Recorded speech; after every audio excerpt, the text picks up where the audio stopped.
Speak up.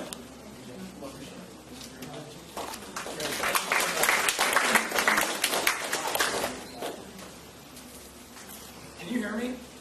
Do you hear me okay? Just so not have to hold the line if I didn't have to. If at any point in time you can't hear me, just kind of wave at me and I'll know what that means. But thank you so much for joining us. This is our 15th town hall meeting that we've had. Our promise is that we will have a town hall meeting in each of the counties that we represent. And currently we represent 16. So we're working through that commitment to do everything we can to really improve the communication that we have with those that we represent. So I thank you very, very much for being here today.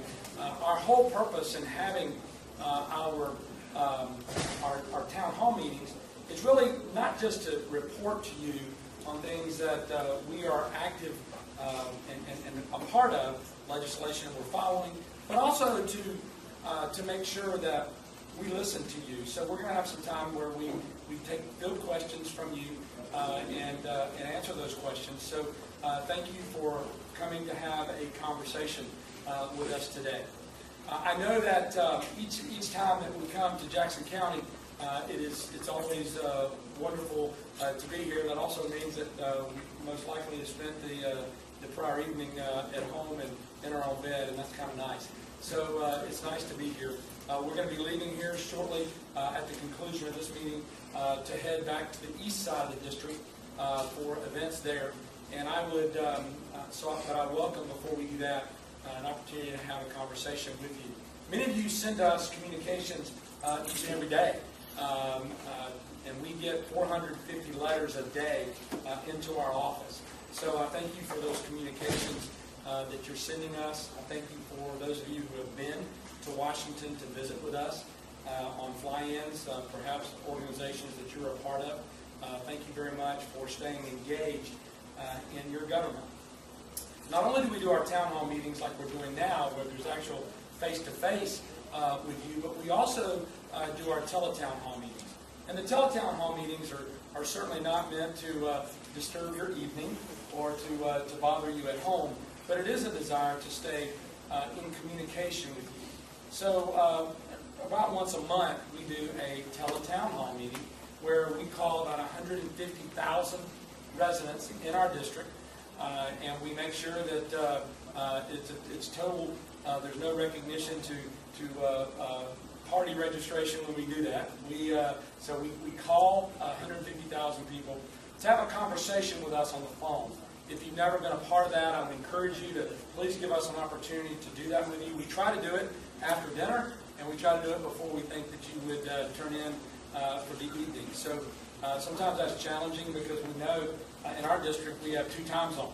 So we have Eastern time and we have Central time. So we want to make sure that we don't, our purpose is not to interrupt your evening, but it is to let you know that we really want to continue a conversation with you. We think that's important. And the reviews that we're getting back are very good. Even from people that view things differently than we do, they still appreciate the opportunity to have a conversation. And we'll continue to do that as long as we are privileged to serve you. Another thing that Jonathan mentioned is the brochure that I think each of you have. And in the brochure, it talks about our website. I invite you to go to that. You'll find that as a useful tool to further that communication with us. And also to let us know if there's something that we need to help you with, be that Social Security, be that Medicare, be that VA benefits. We have staff members that help our constituents who are having issues with IRS, as well as organizations and municipalities, cities, and counties who are trying to work through a grant process. We help them in the pursuit of those efforts as well. So you'll find that very informative. And also, if you're going to have a trip where you come to D.C., we would like to have an opportunity to be able to help you. Maybe if there are tours that you want to take, or there's services that you would like a flag request or anything like that, we want you to be able to call us and use us as a resource. One of the things you can do when you do that, when you visit our website, is you can sign up, as Jonathan mentioned, to receive our e-newsletter. Our e-newsletter is something that we do on a consistent basis to let you know legislation that we're following, the inner workings of that legislative schedule in Washington, D.C., as well as the things that we are following on our committee assignments. As far as our committee assignments, some of you know, some of you may not, or may have forgotten, that we do serve on 3 committees. We are working extremely hard. Many members of Congress have 1 committee. We have 3 committee assignments because we really believe that the 3 committees that we have are, in fact, a wonderful reflection of our district. We are serving first on the Agriculture Committee is one that is very, very busy and will continue to be busy going forward because the Chairman Lucas of our committee, we are moving forward with a farm bill. So I know for Jackson County, that's an important piece of legislation, and we really believe that we're in a good spot there to look out for interests of Florida regarding the farm bill, as well as our rural counties, which are very affected by that farm bill. Secondly, we serve on natural resources. On natural resources, our oversight is oceans and waters and rivers, as well as fisheries.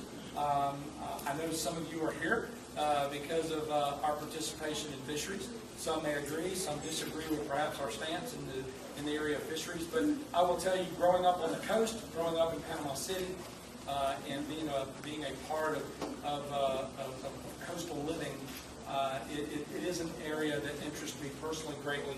And when you have 9 coastal counties, as we have, it is an important issue for our district at large. I'm honored to serve on natural resources because Florida has more miles of coastline than any other state. And I'm amazed that out of 25 congressional districts in the state of Florida, we're going to 27 as a result of the census and reapportionment.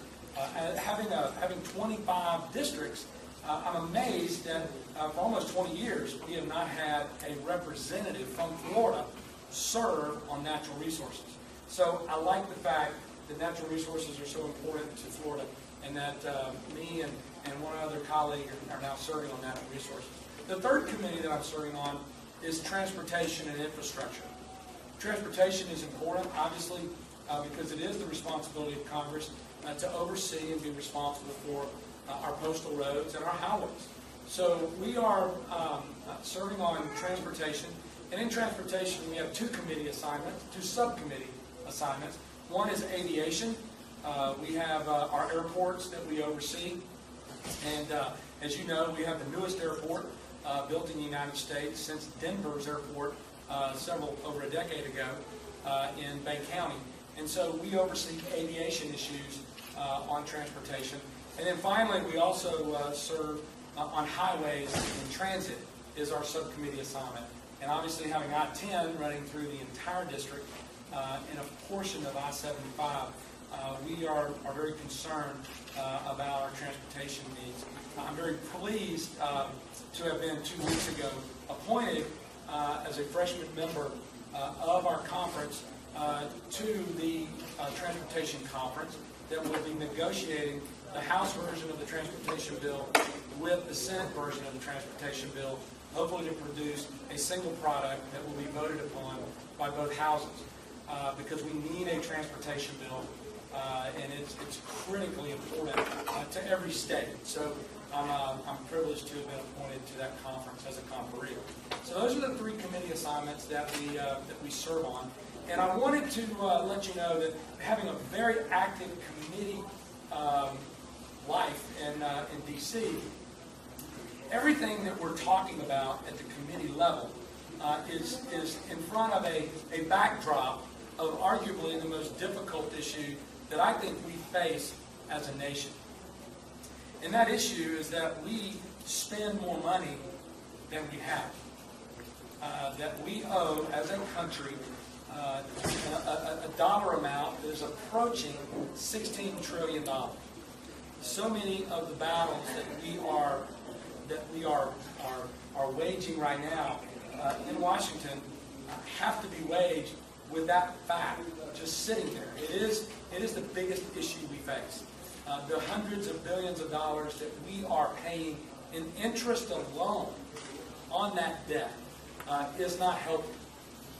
And I relate the situation we're in to a level that all Americans can relate to. You know what happens when you make the mistake of spending more money than you have. It's not a pretty picture. And so you, excuse me, you can relate to the scripture that says that the borrower will be slave to the lender. And that's where we find ourselves. There are a lot of countries around the world that own a portion of our public debt that don't like us very much, that are not sympathetic to freedom and liberty. And so we have to discuss how we go forward as a country and as a federal government with that issue being center of the discussions.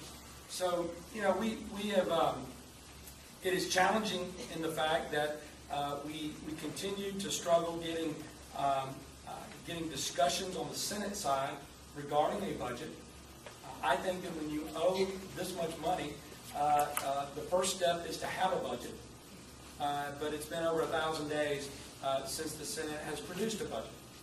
And I think that is paramount. A first-year financial advisor would tell any client who came to them for financial advice that if you want to get your fiscal house in order, you have to first start with a budget. We have to know what is coming in, and therefore we have to make priorities. And we have to determine the difference between luxuries and necessities, wants and needs. We also have to look at the Constitution. I know that's a pesky, irritating document to some. To some. It is, but it is not to me. We swore allegiance to the Constitution, to protect it and to defend it. And much of what the federal government is doing now is contrary to the authority given it by Article 1, Section 8. So we've got a roadmap. We don't have to recreate the wheel, but we do have to adhere to the constitutional instructions given to us by our forefathers and how that has been amended down through the years by the American people. There are certain things that people say we want to do away with. Well, the only way to do away with this or add this is going to be for the American people to amend it. But until we amend it, it is the law, and it needs to be followed. Until we as a people amend it. And that is the people's right. That is not, in my opinion, something that we should take lightly at all. So the biggest issue, like I said, is the debt. There are other issues that I think that are affected directly by that. Number one is the economy. The economy continues to flounder. The economy continues to be very unstable right now. Last month, we created, as an economy, 115,000 jobs. We have to create 150,000 just to keep even, just to break even. 150,000. So we created 35,000 less than what we needed to create. Now, the unemployment rate dropped from 8.2 to 8.1. So if we didn't create the jobs we needed, 35,000 jobs less than we needed just to stay even, and the unemployment rate dropped from 8.2 to 8.1, why did that happen? People gave up. People quit looking for jobs. And when people quit looking for jobs, they're not counted in the unemployment number. So for some to say that the unemployment rate has decreased, therefore the economy is improving, is that a true statement or a false statement? It's false. That's false. What we need to tell the whole story. Now, the reason that we're not creating jobs in the private sector is because of one word. Uncertainty. Well, uncertainty. Uncertainty. investors will not invest without certainty. If you had foreign money and you wanted to invest, would it make sense for you to invest here now? I'm sorry? China or Germany. He says China or Germany. The point is that if you penalize people for being productive, if you penalize corporations for having merit and for producing value, if you penalize them, rather than allow them to be rewarded and experience earned success, will they come here? No. That's the Mark's way. They won't come here.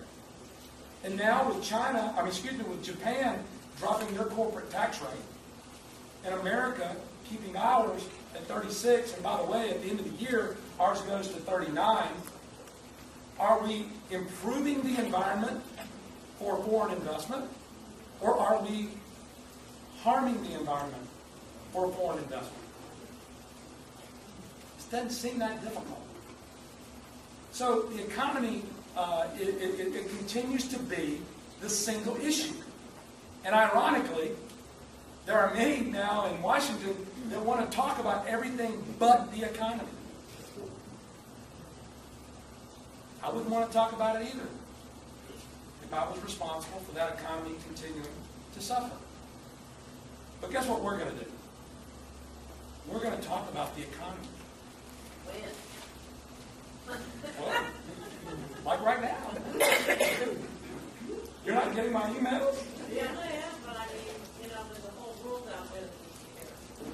Well, I don't have the whole world's email list. So I invite you to join us and sign up on our e-newsletter so we can continue to talk to you and have town hall meetings and have teletown hall meetings, because people that are getting our emails, people that are having our teletown, are being at our town hall meetings and our teletown hall meetings know that we are in fact talking about the economy.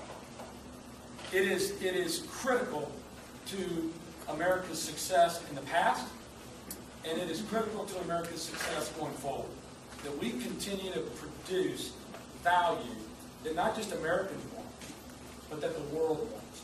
So, I can't, I ran for a representative. I'd love to be king for a day, but I'm not. But we're going to continue to talk about the economy, and then other issues that I think support that or hurt that. We'll continue to talk about. And we're going to continue to talk about things like energy that I think are suffering right now as a symptom of a suffering economy. They're contributing to the problem, and they're also a reflection of the problem. We are continuing to depend upon foreign countries for our energy, and yet we sit on arguably the largest, reservoir or accumulation of natural resources of any country in the world. And yet we are far more interested as a nation, as a policy, to help countries pursue their energy independence while we continue to deny America of its own energy independence. Doesn't make much sense to me. But those are the issues that we're going to continue to talk about, and we're going to continue to have our town hall meetings. I hope that you have found us to be accessible, and I hope you find our staff to be accessible. I want to say to you that we are here to respond to your concerns. Sometimes we may agree, sometimes we may not agree. You typically know where I stand then. And I'm going to ask if I could get, Jonathan, could I get a cup of water or a glass of water? Thank you. I apologize for my voice. I'm overcoming illness, but we must trudge on. So, with that being said, let me turn to some questions. Yes, sir. Okay. What I'm wondering is, what is your hope in terms of getting some kind of resolution on a budget for review of the Senate's intransigence? Harry Reid just forgets about it. What scenario do you think could happen in the next 8-10 months that might House has passed the budget. Right. I've been there 16 months, and we've passed two. As you know, Harry Reid in the Senate had not produced a budget in about 1,100 days. There wasn't one produced in the Senate in 2010, 2011, 2012, and now Harry Reid states that he has no intention of pushing forth a budget for 2013. So, you know. Is there any way the House can say, no affirmative education, no more money, GSA, no more money, here, no more money? Like, no budget? No, not without the Can't Senate. shut it off. No, not without the Senate. I mean, we can say that, but then that creates what Harry Reid, I think, wants more than anything. He wants deadlock, and he wants the government to shut down. Now, because you have over 50% of American households today depending on the government, not you know, and I'm incorporating Social Security and Medicare and things. When you have the possibility of a government shutdown, he knows, what we all know, is that who will get blamed for a government shutdown. So that's why he wants a government shutdown. And in order to push us on that, it's either agree with his spending, his lack of budgeting, through continuing resolutions. So that's why, to answer your question, I'm not positive about the prospect of being able to produce a budget in the Senate, certainly one that we could agree on between now and November. And let me tell you one of the things that is going to be, and I mean, I just absolutely shiver at the thought of what we're about to face at the end of the year with, if those that oftentimes disagree with, they love taxes. And if you love taxes, then January 1st is going to be like Christmas. Because it's going to be the largest tax increase. And let me be very clear. The largest tax increase on every American. On every American. In every bracket. So it's going to be the largest tax increase and arguably the largest penalizing of productivity. The largest penalizing of people that are working hard, producing value, because of the expiration of a lot of different taxes. If you have a family farm and you have a death and you face the estate tax, the death tax, it's going from a $5 million exemption to $1 million, and that tax rate is going to 55%.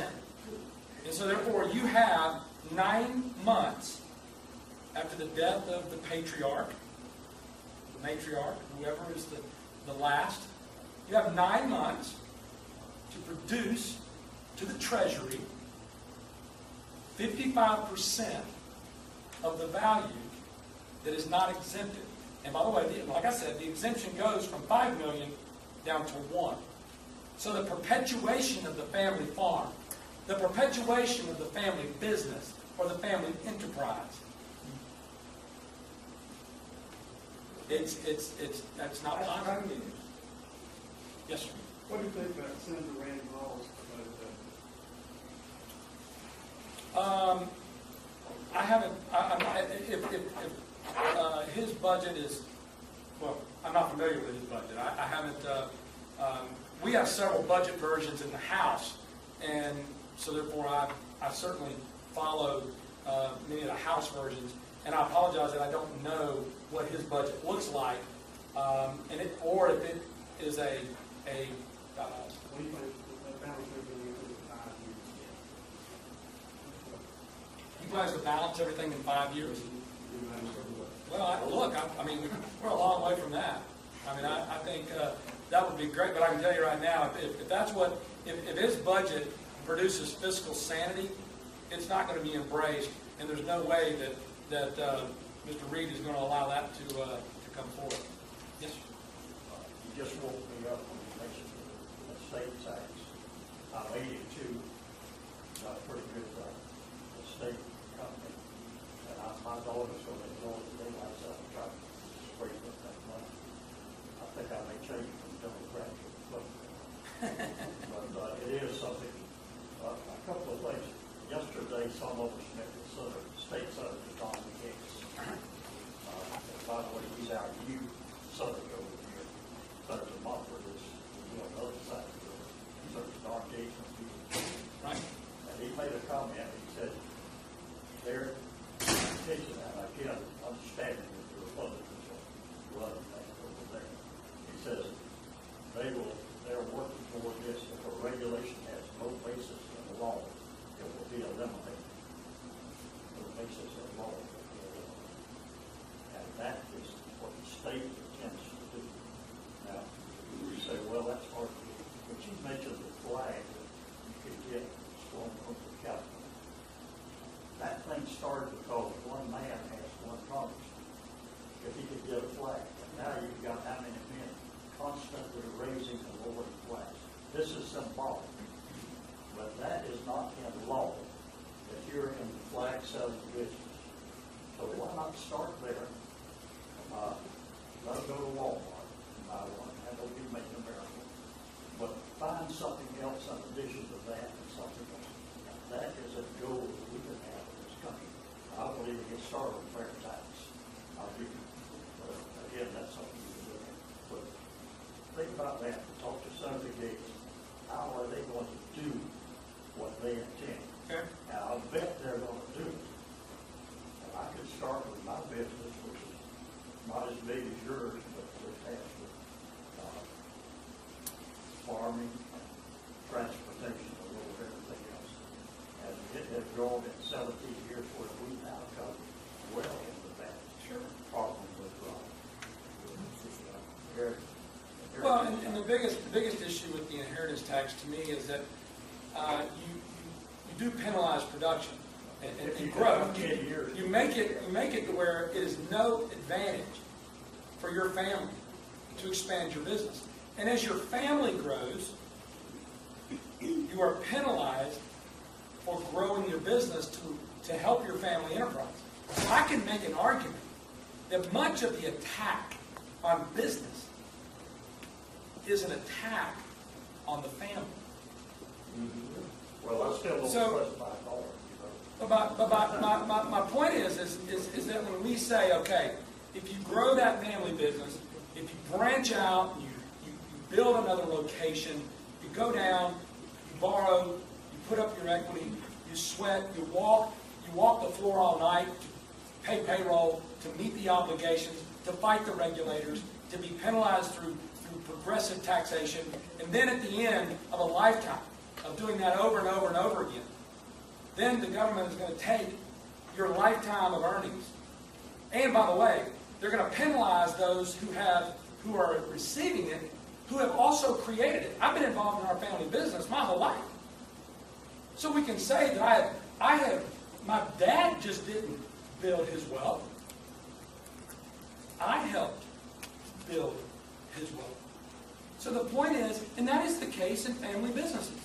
So not only is it a penalty of free enterprise, and it is a penalty of businesses and their success and their willingness to sacrifice and to work hard, but it is a penalty of family.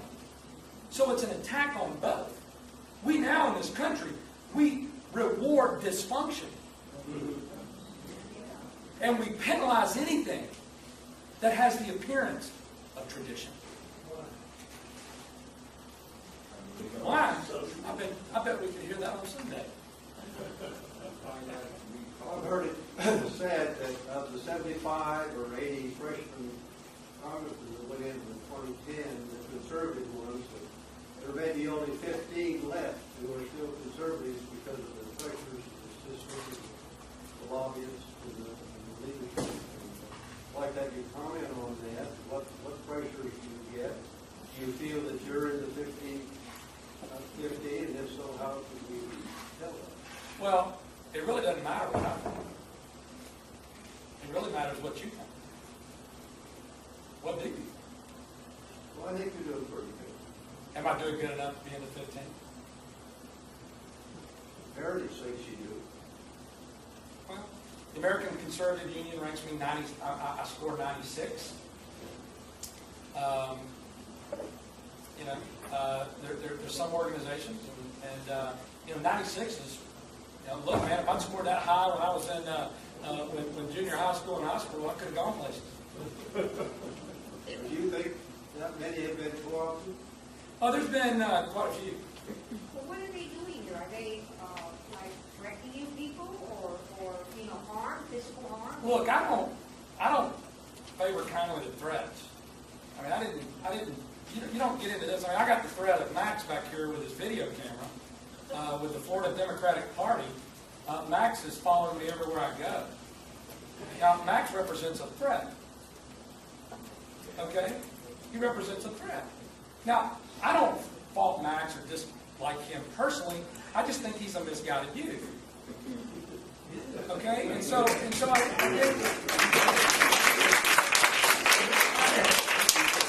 but Max and those he works for,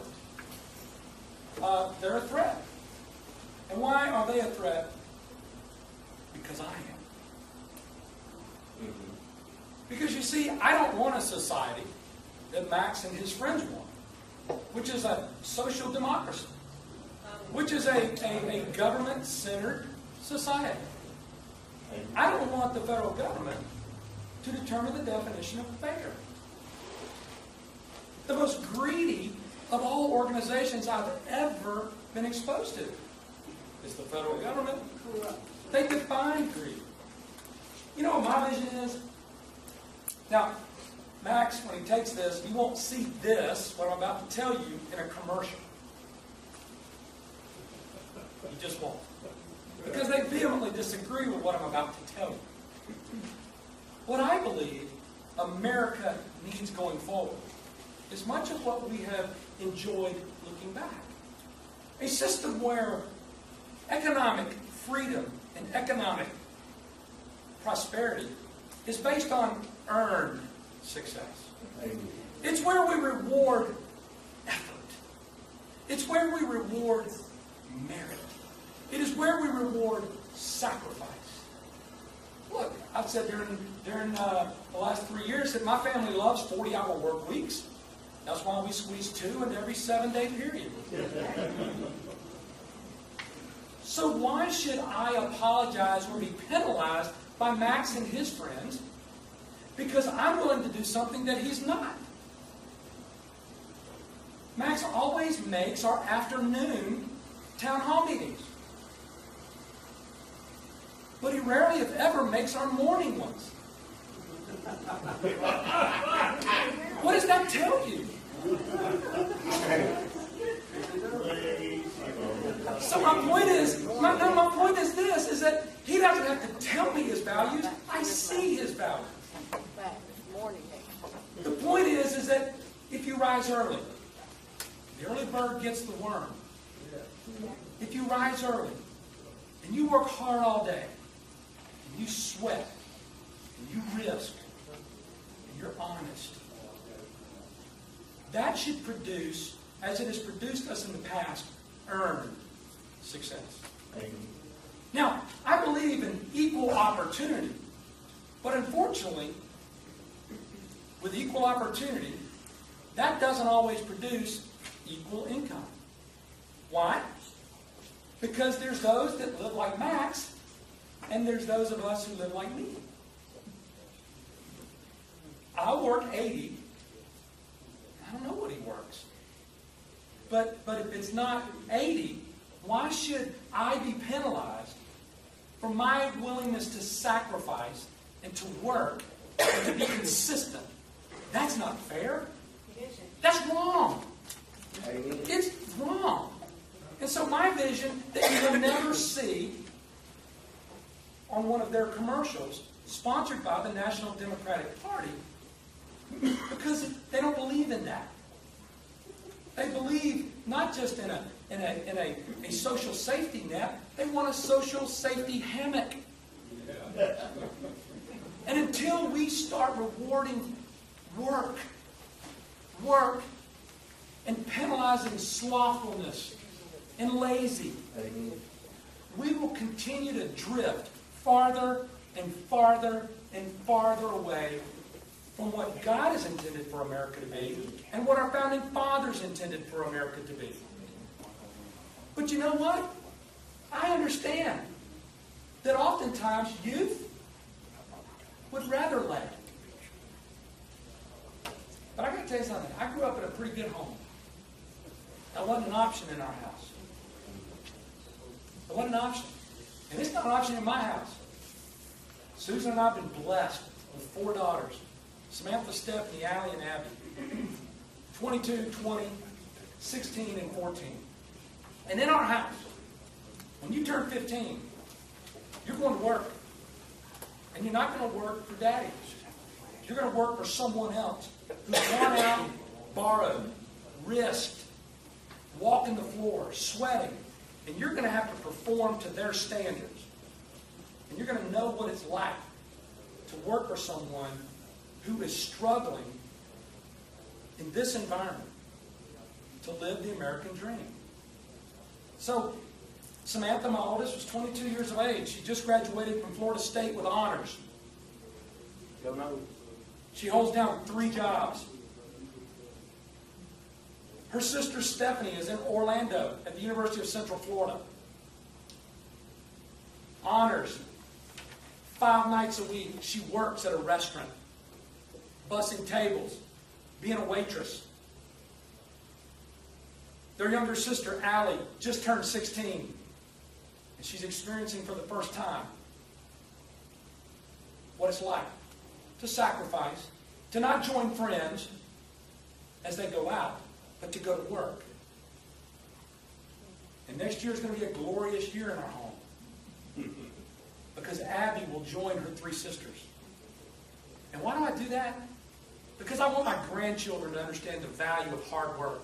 And how when you're working, you are finding out more of who you are. When you're working, you are discovering the purpose for which you were created. It is through work that God does an incredible thing in you. You find purpose. And I've always found that when you tap into your purpose, you always are passionate. So it's not work. It's a natural extension of who you are. Life really gets fun.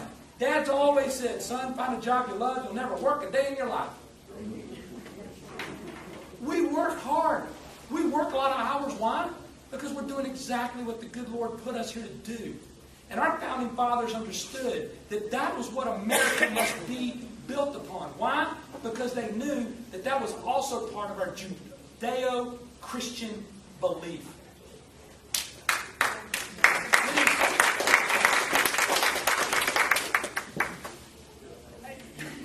I tell my children all the time, work is not a penalty. Go to the first of Genesis. God put Adam in the garden to work it. That was before Eve. So in God's perfect utopian environment, we work. We work.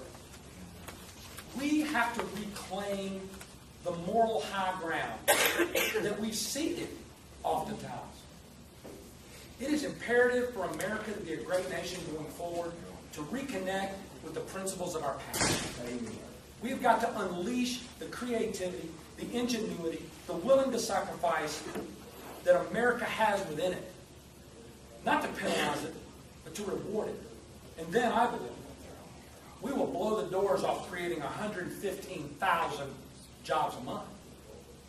We'll create hundreds and hundreds of thousands of new jobs when you unleash and unchain the American freedom DNA and let us do what we are naturally born to do.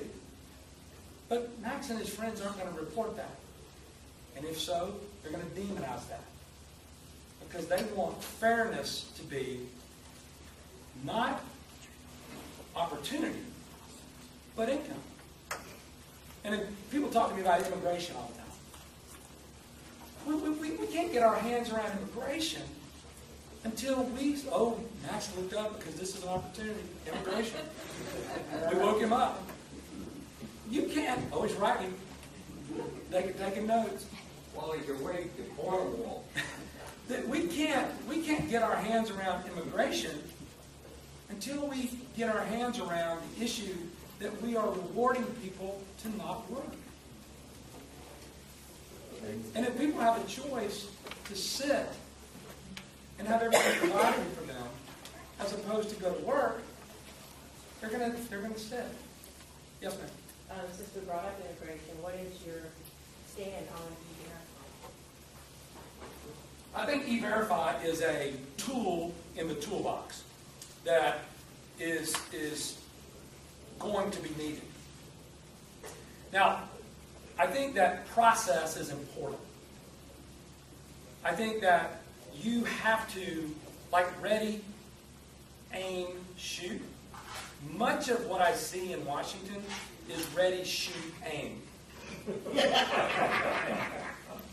No, I'm being serious. I'm being serious. I think that you have to do all three, but you have to do them three in the order that's called for. I think E-Verify is a tool that should be utilized in proper sequence. Because if you say that E-Verify is the first thing that we need to roll out, if E-Verify is the first tool that needs to be used, then what will happen is what happened in Georgia last year. Georgia implemented E-Verify. And what happened? They had no workers, and their crops rotted in the fields. So, I think it's a necessary tool, a useful tool, when done in proper sequence. I think there's some other things we have to do first. I learned as a young boy that if your boat's taking on water, you plug the biggest holes first before you start bailing. Now, you'll get to bailing. Bailing is important. That's why you put a cup in the boat. So what are you doing to get us to that? Well, let me say this. There are elements that want illegal immigration in Washington, D.C. So when you say, what am I doing? I'm not king. Okay, so what I have to do is if I have ideas going forward, they're going to be combated by individuals that want just the opposite of what I want. You recognize that? Okay. So, look, I think what's amazing to me is that I have Hispanic groups come to my office asking me, begging me to seal the borders. Asking me that I don't need to, and to tell me that I don't need to pursue giving those individuals amnesty. Asking me for a temporary work program where they can be sponsored by a business, where everyone can know who they are, where they are, what they're doing, and they can come out of the shadows. They want to go back home. They do not want to make America their home. They want to work in jobs that, unfortunately, because we pay a lot of people to sit, there's nobody wanting to take those jobs. Now, once we do some of those things, then I think E-Verify can be a tool that we utilize in proper sequence. But it can't be the first tool out of the box, because if it is, we will recreate the disaster that was created in Georgia. Why would we penalize farmers and make their crops rot in the field because nobody is there to harvest them? That's to exasperate the problem. So I'm agreeing with you. I hope you see that I'm agreeing with you that E-Verify is a useful tool. I hope that you agree with me that you must ready and aim before you shoot. Well, I understand that concept. Okay. Well, you know, what angers me is that you could go to the prison system and get some of those guys out of there off those television sets to go pick that damn fruit. And, you know, I mean, you know. Look, I don't have an issue. I don't have an issue with taking them out of those prisons, putting them on barges, and sending them back. Okay? Because let me say this: it is the hardworking men and women of this country whose tax dollars are going to pay them. So when I say we're paying people to sit, that means inside and outside of prisons. So I'm including rewarding sitting. I'm including rewarding criminal activity.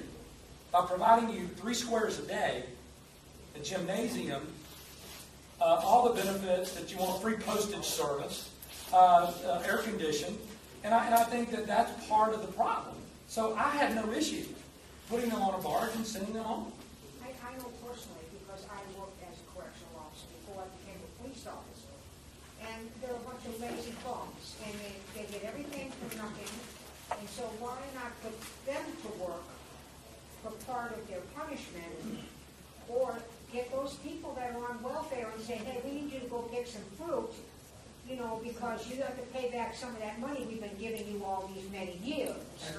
Why won't the government do that? This is logical and reasonable. Why can't they just think of this? Well, now that's a big assumption you just made. Because I don't see a lot of logic and a lot of reasonableness in Washington, D.C. Earlier I spoke to a group who I was telling about hanging a picture. Now, if I hang a picture, and this happened. If I was going to hang a picture in Washington, well, this happened when I first got there. Because I took some pictures from here that I wanted to hang on my wall. So here's the process that I went through. I'm sorry, got to make you work for your money. I'm sure they won't recreate this. Let's assume that this is the wall.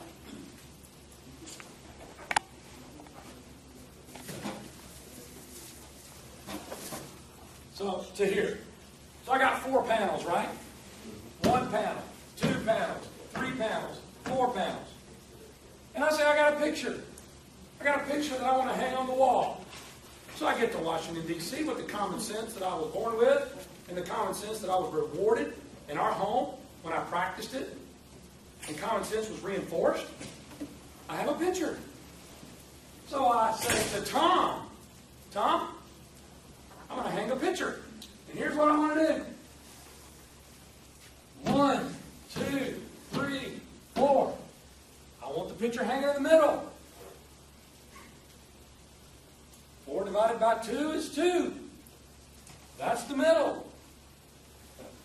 I want a nail right here. And I want to hang my picture. Done.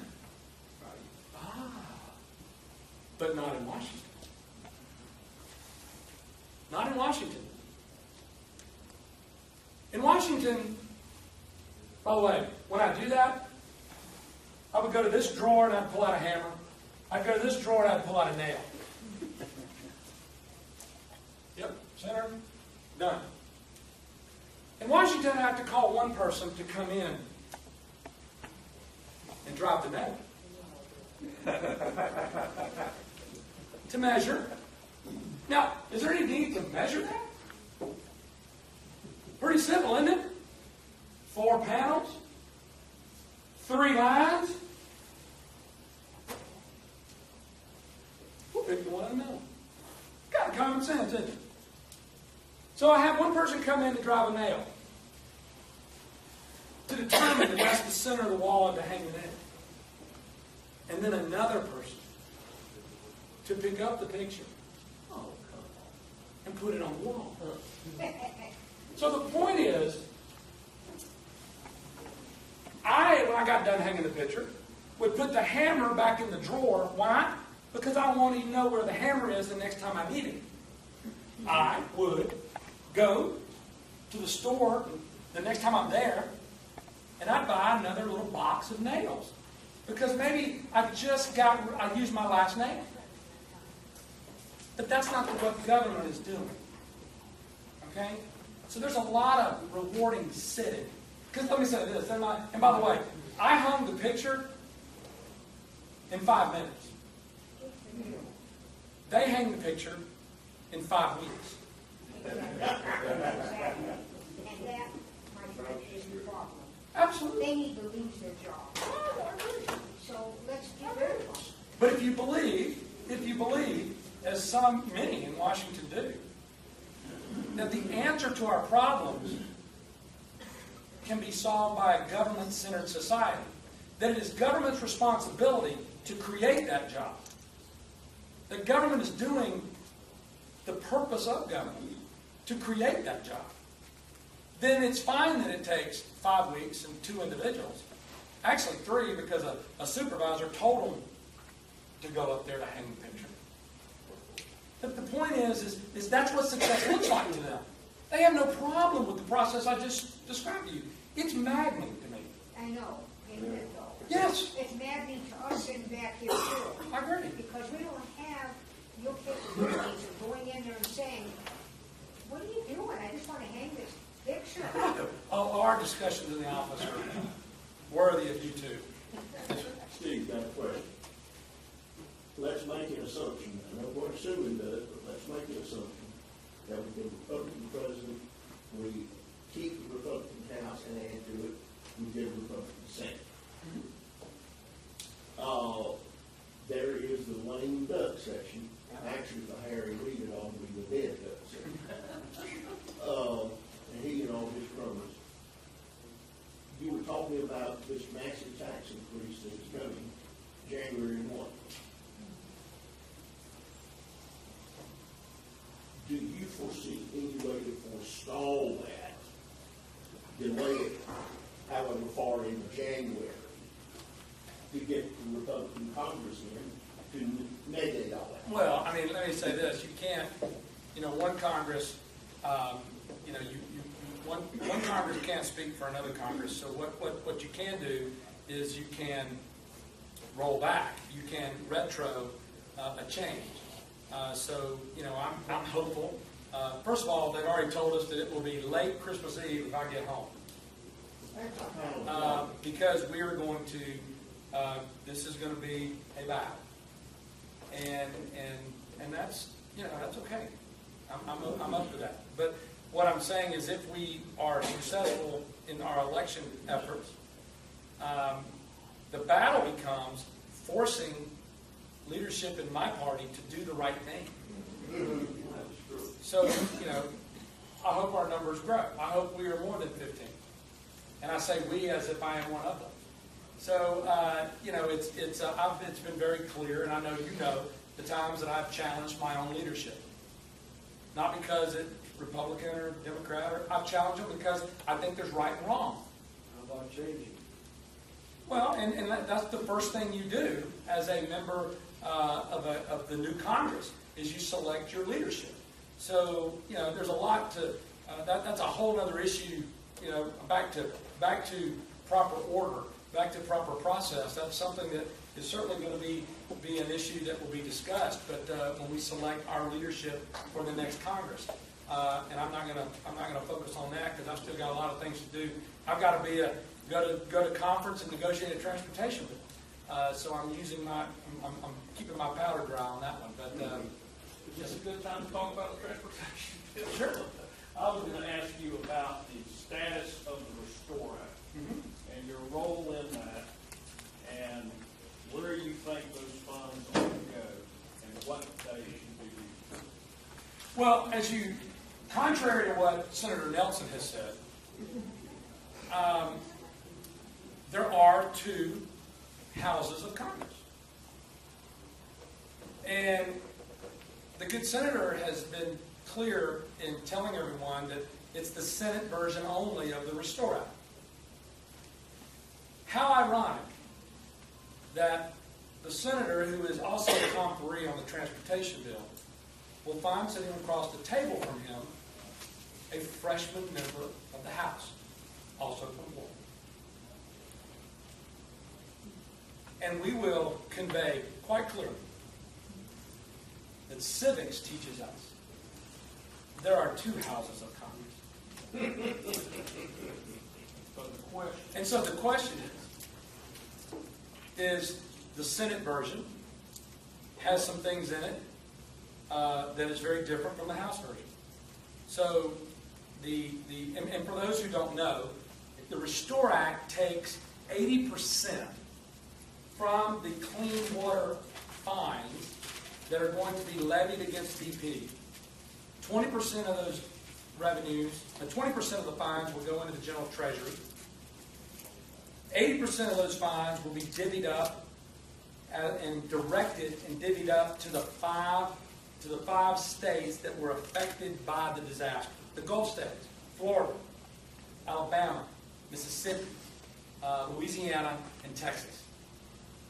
And in that bill, there's several buckets of money. It's not a large bill, not a long bill, it's 53 pages. So you can read it. We produced a 53-page bill, not 2,600 pages. Okay? And the whole purpose is to restore to its original condition the environment. And the Senate version is heavy, almost exclusive to the environment. Whereas the House version, we recognized a very important part, that every state was affected differently. Okay? Back to that common sense thing. You don't paint the part of the fence that don't need painting. So what you do is you say, okay, states need flexibility to be able to determine, do those monies go to not just environmental restoration, but economic restoration. Because we experienced environmental damage, yes, but we also experienced economic damage.